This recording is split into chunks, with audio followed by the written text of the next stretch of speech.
Le big data, on en entend parler partout. Mais qu'est-ce que c'est au juste? C'est bien plus qu'un simple mot à la mode, c'est une véritable transformation de notre rapport à l'information. Allez, on va démystifier tout ça ensemble. Pensez-y une seconde. Chaque fois qu'on clique sur j'aime, qu'on partage un article, hop, on crée de la donnée. Maintenant, multipliez ça par des milliards de personnes qui font la même chose chaque jour. Voilà, on y est. On a une petite idée de l'échelle complètement folle du big data. Ce n'est pas de la science-fiction, c'est notre quotidien. Ok, alors, par où commencer? Eh bien, avant même de parler des solutions, qui sont d'ailleurs assez géniales, il faut d'abord bien comprendre le problème. Quel est le vrai défi posé par le big data?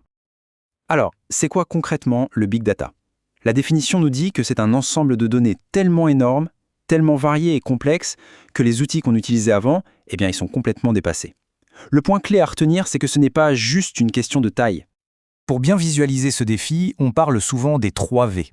Le premier, c'est le volume. Imaginez un océan de données. Le deuxième, la vélocité. C'est la vitesse à laquelle cet océan monte, un vrai tsunami d'infos en continu. Et enfin, la variété. Ça, c'est tout ce qui vit dans cet océan. Des tableaux bien propres, mais aussi des photos, des vidéos, des textes, un joyeux bazar en somme. Bon, le problème est posé. Volume, vélocité, variété. Comment on fait face à ça? La première étape, c'est de revoir complètement notre façon de stocker toutes ces informations. Et c'est là qu'intervient un nom qu'on va souvent croiser, HDFS pour Hadoop Distributed File System.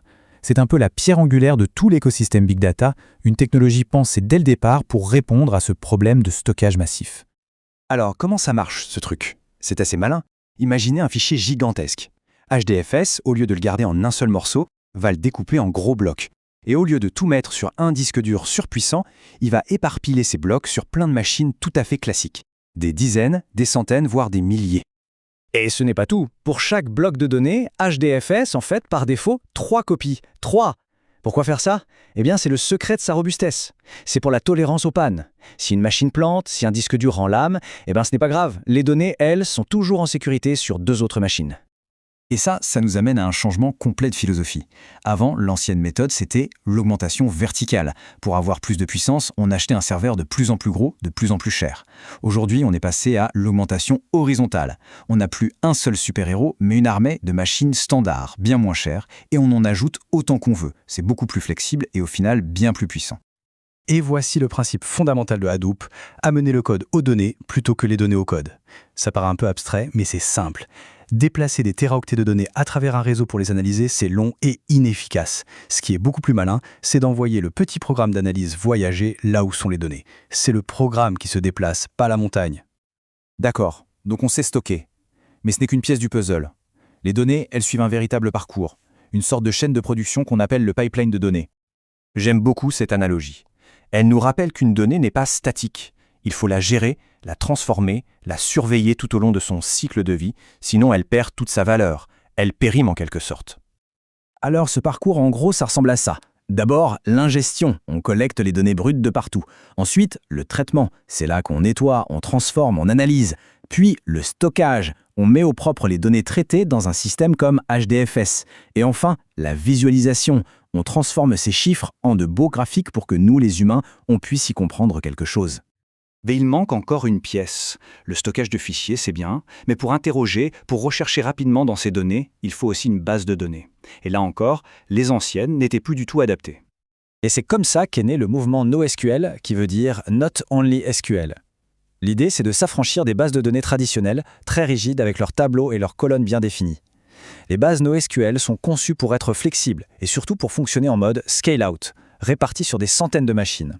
Et qui dit système réparti, dit compromis. Pour comprendre le monde du NoSQL, il faut absolument connaître le théorème CAP. C'est une sorte de loi fondamentale qui dit qu'on ne peut pas tout avoir en même temps. Le théorème CAP nous présente 3 qualités, la cohérence, la disponibilité et la tolérance au partitionnement, et nous dit choisissez-en 2.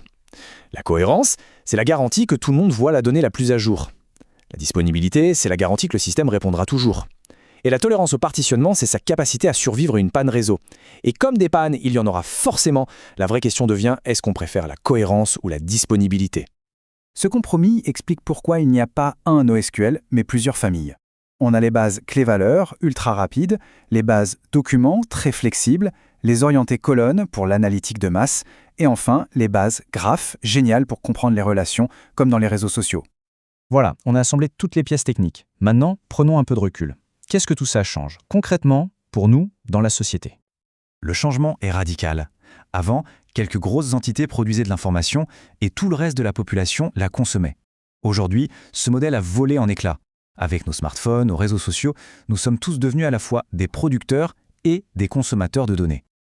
Et ça nous amène à une question de fond, une question essentielle. Si la matière première de cette nouvelle économie numérique, ce sont les données que nous générons tous, collectivement, alors qui devrait en capter la valeur? Comment cette valeur devrait-elle être partagée? C'est une question qui va bien au-delà de la technique et qui nous concerne tous.